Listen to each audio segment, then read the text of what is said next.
வயநாட்டில் ஏற்பட்ட நிலச்சரிவுக்கு சினிமா ஃபீல்ட்லேருந்து நிறைய பேர் வந்து சப்போர்ட் பண்ணியிருக்காங்க. எப்படின்னு பார்த்தீங்கன்னா, இந்த பிரச்சனை நடந்த உடனே வந்து விக்ரம் வந்து 20 லட்சம் ரூபா வந்து டொனேஷன் பண்ணியிருக்காரு. விக்ரமை தொடர்ந்து நடிகர் சூர்யா, கார்த்தி அண்ட் ஜோதிகா இவங்க 3 பேர் சேர்ந்து 50 லட்சம் ரூபா கேரளாவுக்கு வந்து டொனேஷன் கொடுத்துருக்காங்க. அதுக்கப்புறம் ஃபஹத் ஃபாசில் அண்ட் ஃப்ரெண்ட்ஸ்ன்னு சொல்லிட்டு 25 லேக்ஸ் வந்து கொடுத்துருக்காங்க. நெக்ஸ்ட் மம்முட்டி, மலையாள சூப்பர் ஸ்டார் மம்முட்டி 20 லட்சம் ரூபா வயநாடு நிலச்சரிவுக்காக கொடுத்துருக்காரு. அதுக்கப்புறம் மம்முட்டி பையன் துல்கர் சல்மான், இவர் வந்து 15 லட்சம் நான் தரேன்னு சொல்லிட்டு அவர் டொனேஷன் பண்ணியிருக்காரு. அடுத்ததாக பார்த்தீங்கன்னா ரஷ்மிகா மண்டானா, ரஷ்மிகா வந்து 10 லட்சம் ரூபாய் வயநாடுக்காக கொடுத்துருக்காங்க. அடுத்ததாக கமல்ஹாசன் சார், கமல்ஹாசன் வந்து 25 லட்சம் ரூபாய் கேரளாவுக்கு நிவாரண நிதியாக கொடுத்துருக்காரு. ஸோ இதெல்லாம் பார்க்கும்போது தான் தெரியுது, இந்த வயநாட்டில் நடந்த லேண்ட்ஸ்லைடில் நம்ம என்ன தெரிஞ்சுக்கலான்னு பார்த்தீங்கன்னா, இது வரைக்கும் ஹியூமனிட்டி வந்து இன்னும் போகலை. நிறைய பேர் வந்து இருக்காங்க ஹெல்ப் பண்ணுறதுக்கு.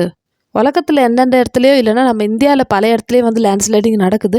ஆனால் கேரளாவில் நடந்த இந்த லேண்ட்ஸ்லைடிங் வந்து மற்றவங்களுக்கு ஒரு ரோல் மாடலாக இருக்குது. எப்படின்னு பார்த்தீங்கன்னா, அங்கே வந்து இருக்கிற எல்லா மனிதர்களும் சேர்ந்து தான் வந்து எல்லாரையும் காப்பாற்றுறாங்க. போலீஸ், ஆர்மி எல்லாருமே, கவர்மெண்ட் எல்லாருமே வந்து ஹெல்ப் பண்ணுறாங்க. இருந்தாலும் மற்ற அங்கே இருக்கிற ஆளுங்க எல்லாருமே நைட்டும் பகலும் வந்து கஷ்டப்படுறாங்க. யாரெல்லாம் வந்து உயிரோடு இருக்காங்க, எப்படியாவது காப்பாற்றலான்னு சொல்லிட்டு ரொம்ப கஷ்டப்பட்டு தேடுறாங்க. இதெல்லாம் வந்து மற்ற ஊருங்க இல்லைன்னா மற்ற கண்ட்ரிகள்லாம் வந்து பார்த்து கற்றுக்கணும். நம்மளுடைய ஒரு கூட்டாண்மையில் யூனிட்டி எப்படி இருக்குன்னு சொல்லிட்டு மற்றவங்க எல்லாருமே கற்றுக்க வேண்டிய ஒரு விஷயம் தான் இது.